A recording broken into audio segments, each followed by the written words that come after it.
Becoming a brilliant synergist leader is all about balancing grace and accountability. Now, there's three areas of focus for a synergist who's looking to do just that, who's looking to become a better leader and increase her effectiveness within a team. First, you need to focus on organizational goals.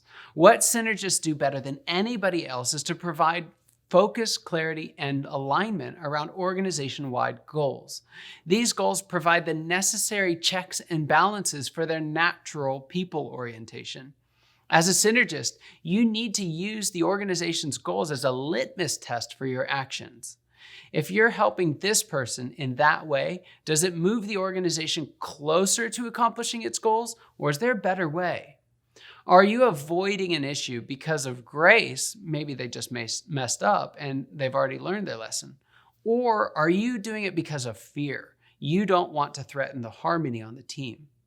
Another question, are the right people in the right seats to get the job done? You can see this more clearly than anyone, so don't shy away from having difficult conversations to make sure that the right people are in the right seats for the good of the entire organization.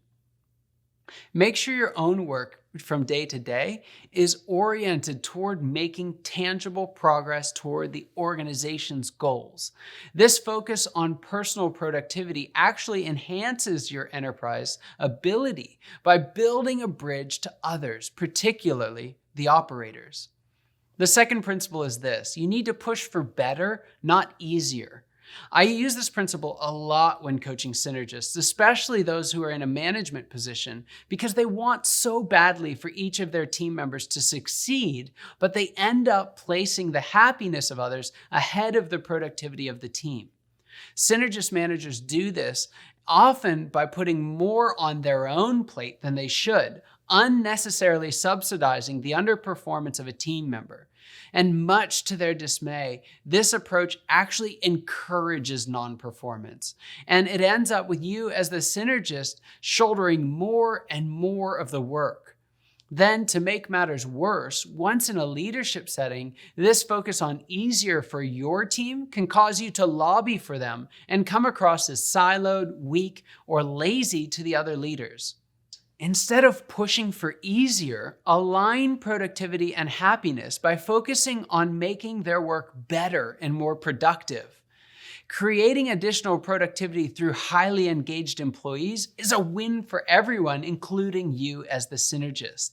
And you'll find that even other leaders in the organization will come to you and they'll ask you to help them create the same success in their departments. The third principle is to learn to love action and results. To be a truly great synergist leader, you have to produce truly great results. Synergist leaders who can overcome their fear of damaging their relationships with others and give the necessary but critical feedback and accountability and ultimatums will ultimately find it gloriously liberating. Your best team members will thrive and grow under the positive pressure. Your worst team members will find a better fit elsewhere, and you will no longer be buried under the load of picking up after everyone around you. Your capacity to understand and empathize with others will give you the uncanny ability to meet them right where they are and unlock their potential.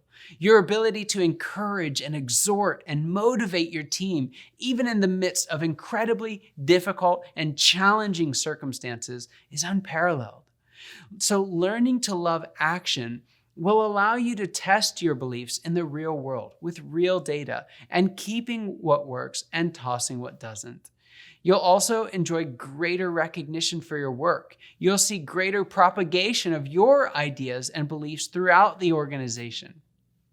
As your ideas spread, your impact will expand well beyond your personal interactions to make a lasting and meaningful impact in the lives of hundreds and thousands of others. As our society continues to come to grips with the changing dynamics of this internet age and the management of knowledge workers, the skills of the synergist who can drive results through broad-scale cooperation and engagement will be in highest demand. Now, if you'd like to continue to develop your synergistic leadership gifting, then I'd encourage you to take our online course, How to Be a Synergist Leader. You'll find the link in the description below. Now, I hope you've enjoyed this series, and I cannot wait to see you become a brilliant synergist leader.